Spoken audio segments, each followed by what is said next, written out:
Ms. Gilbert, could you please tell us what your present professional affiliation is, what your title is? Well, I'm an adjunct instructor at Penn State in English.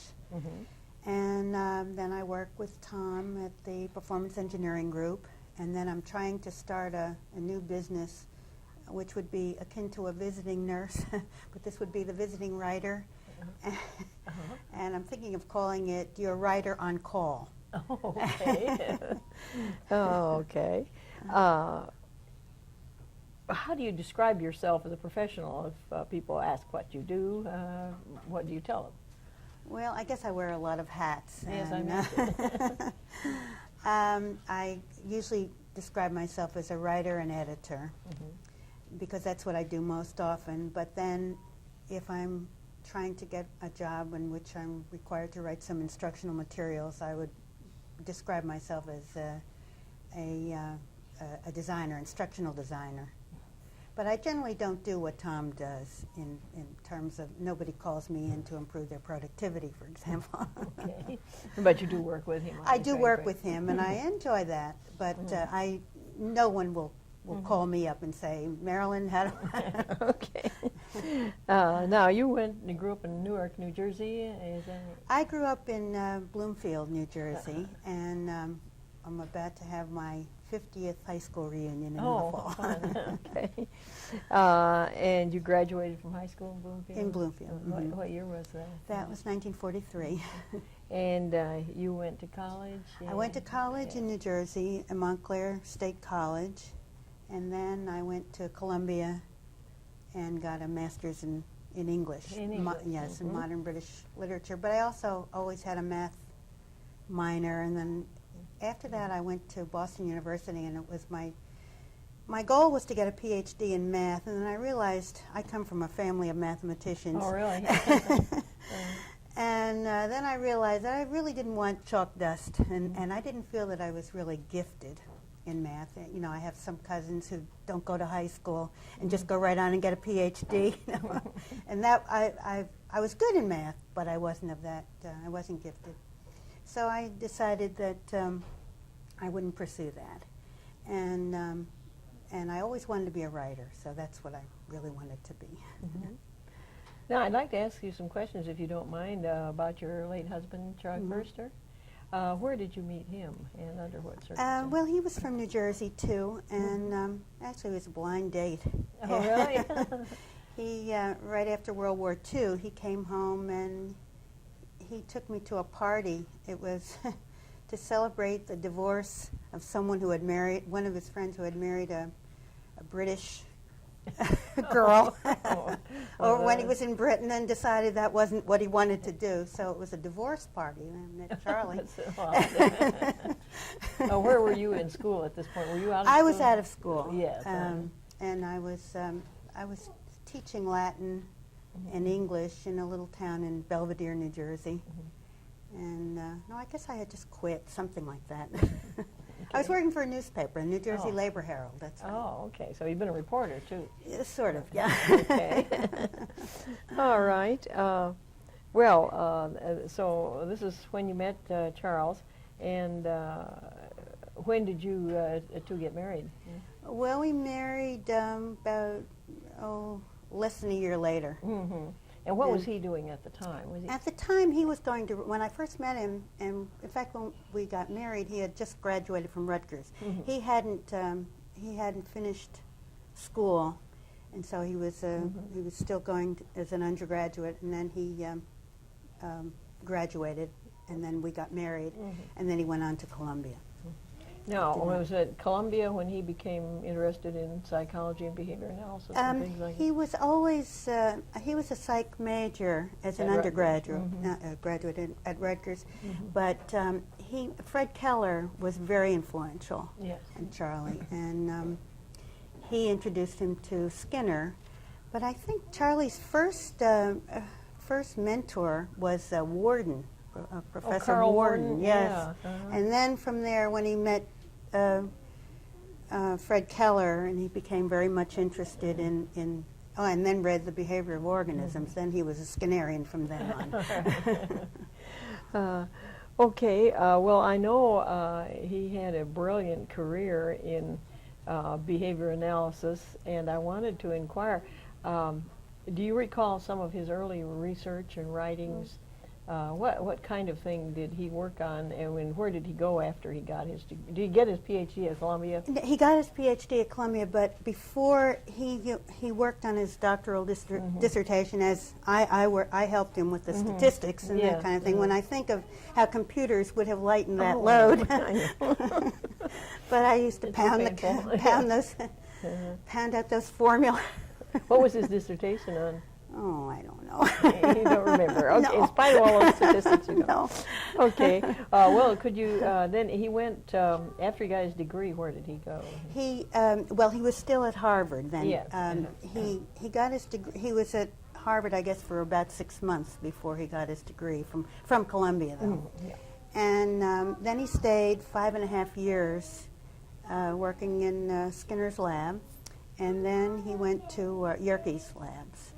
In Florida? In Florida. Yeah. And I think he was very influential with Roger Kelleher and John Falk and a lot of other people who were at Yerkes at the same time, who then became Skinnerians. Yes, I've heard his name mentioned so much of people who were influenced by him. And from Yerkes, where did he go then? He went to the University of Indiana, Okay. and he was there at the Psychiatric Institute for 5 years. And so I was very familiar with his research later, you know, and we started a journal, actually, when he was at Yerkes. Well, do you remember the years at Yerkes, what years he was there?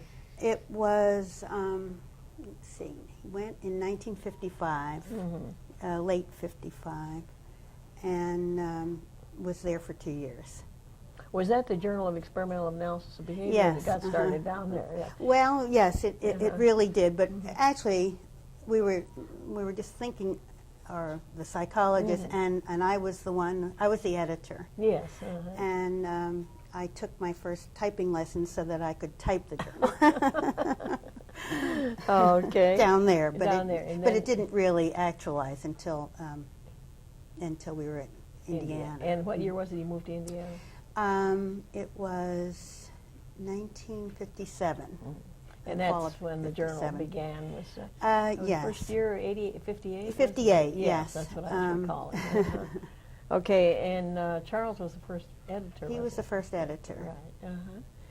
And well, this must have been a very heady days. Then I guess the journal was very well received, and people were very enthusiastic about it. Well, it had a very small following Well, initially. yeah. Okay. But those who were following it were very enthusiastic. Yes, it was a wonderful achievement, really, because and people, a lot of people contributed. I think Eli Lilly, contributed some money, and Indiana contributed what do you call those IBM. Electric typewriter. Yeah, that electric typewriter. Selectric. No, it was before that. The before the executive type. Okay, you the know. executive, yes. And they Huge contributed a warhorse. huge thing, and other kinds of materials, and so I designed. In fact, I feel kind of proud that they still have the same masthead. And there were a lot of very helpful people. Nat Schoenfeld and Serena Schoenfeld, very, very helpful in getting it started. A lot of people were very helpful in getting it started. Well, you sort of ran it for many years, didn't you? Yes, well, I did. From the standpoint of I edited it for 5 years until then. And I worked with John Boren after he had taken it over. I worked with him after Charlie had stepped down as editor. And then I just went on to other things. But it was very enjoyable, and I enjoyed working with John as well as... How long was your husband at Indiana? He was there 5 years. And then? Then he went to IBR in the University of Maryland. IBR? Let me see, Instructional Behavioral... Institute of Behavioral Research. Institute Oh, of Behavioral okay, Research. sure, right. Yeah, I should have known that. Institute of Behavioral Research Right. in Maryland. In Maryland, University of Maryland. Yes. Right. And what kind of work was he doing there? Well, he was doing work with chimpanzees and following a lot of the work that he had done at Yerkes, and then he had an animal lab, and then he was teaching too. Yes. I failed to ask you what kind of research he did at Yerkes. Do you recall what some of the subjects were there? Yeah, well, the chimpanzees, actually he got them to weigh themselves, and he applied operant conditioning techniques to the chimpanzees. And at the time, Henry Nissen was there and Kathy Nissen was there. And although this was not their interest, Skinnerian experimentation was not their interest, I must say Henry Nissen was supportive and allowed him to do whatever he wanted to do. What kind of problems was he examining?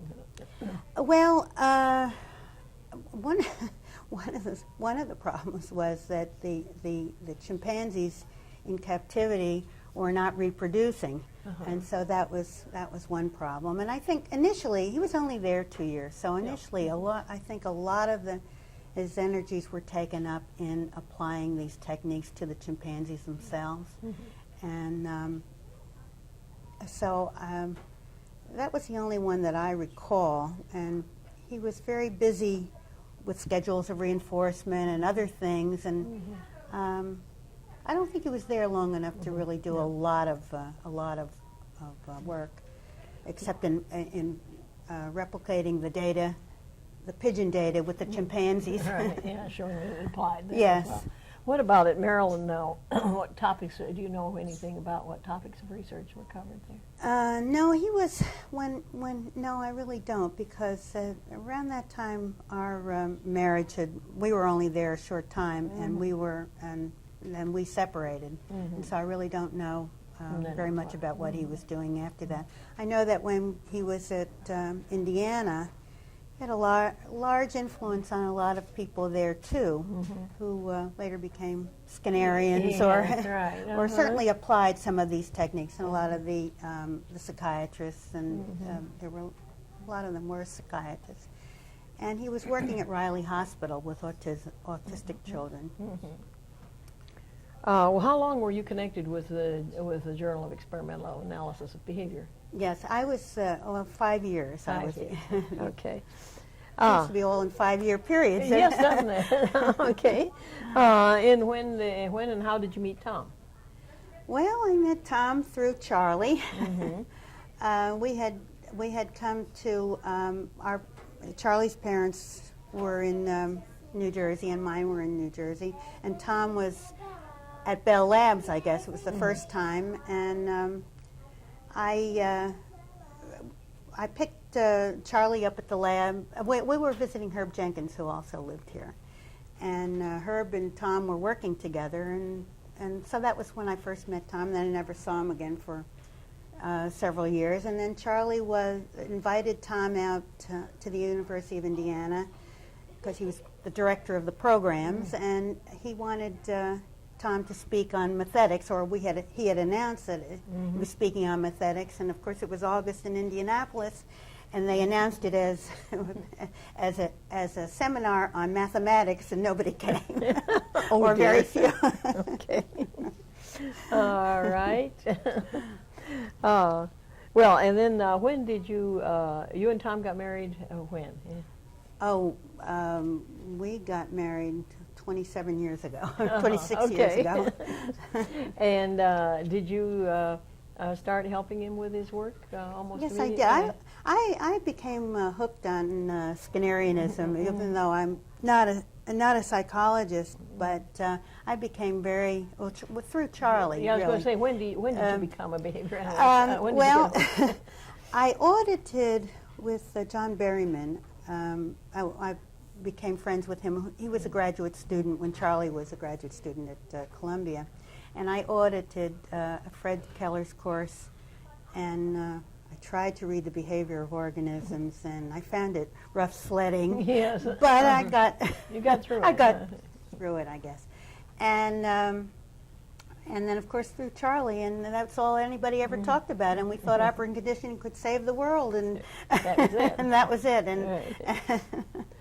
Okay, so you then have been involved in the kind of work your husband Tom is doing now, and helping him with these workshops. And what kind of thing do you do in connection with these training programs that he sets up? Well, I have my special interest, because I was teaching at the University of Indiana, and my special interest was in trying to apply these techniques to the teaching of not language so much, but writing.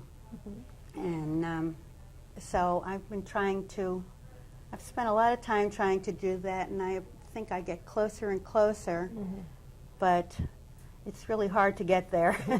You haven't yet developed what you would call a whole program. Well, so I have, but I keep improving it, and Oh, every well, time, sure. you know, and I suppose that's good, but I keep thinking I've done it, and Has it been put in practical use? well, I've applied it, and I've written books about it, and my feeling is that one reason that people don't write any better than they do is that they learn a bunch of responses rather than learning the stimuli, and as a result, you know, they can take a grammar test and get an A+ on it, and then they go to punctuate their own sentences, and they don't recognize the same the same constructions, except the ones that are very familiar, like items and series. They do get that because they do write so many of those, but they don't manipulate it, and they don't recognize the stimuli. And I think if it were taught a little bit differently, so that they were taught to recognize these stimuli, I think that they would be able to have a better grip on the at least the punctuation aspect and other aspects about the craft of writing. Have you used this in teaching your classes? Yes, yes. Have others used it? Do you know? No, you know, other people have taken from me, because I've been publishing now for a long time in writing books, and I see that other people have taken from me, but then I feel that I probably haven't expressed it absolutely or in a very clear way, because nobody has hit on that, I feel, and maybe I should write an article on it or do something, but and that distresses me a little bit, that they picked up on the editing, that because I feel that that's the approach. If you can learn to be a self-editor, then that's the road to writing. Of course, I think that reading and writing are all connected, but since they hadn't learned that way in the beginning, you're always approaching it from a remedial standpoint. I've never had an opportunity to work with really young children. I'd love to do that. We're just starting We're to just make starting, compositions and right. writing sentences. And I think that I'm looking forward to having Georgia do that, because, well, we play around with the computer now, but of course she doesn't read yet, and she isn't able to do that. But I'm looking forward to trying to incorporate writing principles and these principles, the behavioral principles that I've applied to writing. I'm looking forward to trying them out on her anyway. Well, could you, I wanted to ask you something about your own writings and publications, but I'd also like to ask you about Charles Foerster's. Do you recall what you would consider to be his most influential publication? Well, schedules of reinforcement, I guess. I don't, well, you see, I know he wrote a book with Nuremberger and Brady. That was one, and I did edit that book, or it was a 3-part book, and I did edit that part of it. I edited all of his writing. Do you remember? No, I don't. Nuremberg. But I don't remember the name of it. What was the topic? Well, it was behavioral. I think it was a 3-part book. Each of those wrote a part of it, and I used to edit all of Charlie's work, so I was familiar with it, and I edited Schedules of Reinforcement. I made a terrible error, I felt. No, not in editing it. No, I understand. Okay. Do you want to know what it was? Yeah, sure. Why not? Well, it was really a mess because they would say, look at record C, and I would look through the mirror and through these cameras and so on, and there was no record C. But it was really a mess. And to restore any order in it, took quite some doing. But at one of the last passes through, I noticed that there was a big inconsistency between pigeons, the spelling out of the figure 2 and the word 2. Oh, dear. So I made them all the figure 2, and Fred didn't like that at all. Oh. So I always felt guilty about that. Oh, that's bad. Okay. Could you give me an opinion about your Charles Furster's overall significance to the field? Well, I think I don't think his work with the autistic children was good. I think his theory, I know that he did receive a lot of notoriety and some fame, I guess, for that, but I don't, in looking back at it, I don't think that he was blaming the mothers, I feel, and although he was able to apply Skinnerian techniques and got those children doing things, I don't think he showed that you could do something with them, and and that was significant. Sure. But I think that his theory about why they were autistic in the first place was not correct. But I think his influence, I think, was in gathering a lot of people to the field, and I think starting the journal was very significant. And now, I want to ask you about some of your own publications. You said you've published books, and could you tell me what some of those are about and when they were published and so on? well, most of them were on writing, on the teaching of writing, and then Tom and I did a book on the metric system, which we hope will one day. For a while, I thought it was on its way, but okay. Teaching the metric system. Teaching the metric system, and then we did one 20 years ago, and then we did a workshop and a book on the metric system more recently. What year was that? 1992, I guess it was. And so we have high hopes for it, but so far nothing. And then Tom and I are writing a book now for Addison Wesley on incentives.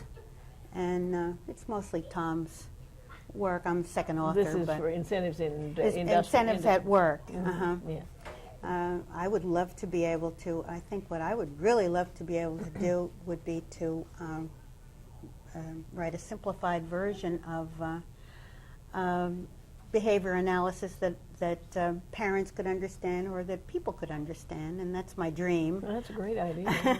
You can get down and maybe you begin to teach children about it. And begin to, exactly. I thought that I've tried with my own children, tried teaching them some of those principles, but they don't have the patience to be able to apply some of those techniques when someone's bothering them, for example. Right, I know. I've tried that too. It's easier to just... In any of your contacts, have you encountered any objections to using these methods because they're based on animal research? No, I haven't. And people, I guess, people don't assume that I'm as much of a Skinnerian as I am. Now, what about the future of the field? Do you, the whole field of behavior analysis, are you optimistic about that? No, not really. Not that I don't still believe in it wholeheartedly, but I feel that I see so many misapplications or misinterpretaeds of it, and I think I was chagrined by the press that Fred's death, the articles that were produced. He was most people quoted him as having something to do with the baby box or teaching pigeons ping pong, or so they really didn't get to the kernel of what he did, what he actually achieved. And I also hear, for instance, I heard someone saying the other day over the radio, National Public Radio, and a very schooled interviewer, and yet she said, from what I remembered about Skinner, He said that when people did everything right and one thing wrong, they would then do the one wrong thing, which is a total misinterpretation of and these things go unchallenged, and nobody says, well, that's not what Skinner said. And so I wonder whether, and then I find that a lot of the writing is too academic, and so it doesn't get across to the people. So on a scale of 1 to 4, with 4 being a high end, how optimistic would you be? I'd say about 2. Well, it seems to me you have a great service to perform. If you can get out there and write those books, they can address these issues to the lay public and children, and try to teach them what it's all about. Well, I feel I can do that only because I have Tom to back me when I'm incorrect, because I'm not a psychologist and I don't pretend to be. So I just when I don't know, I do know enough to ask him. Oh. I'm a psychologist by marriage. Okay, that's one way to get there. Well, thank you very much. Well, Ms. thank Gilbert. you. I appreciate it very much.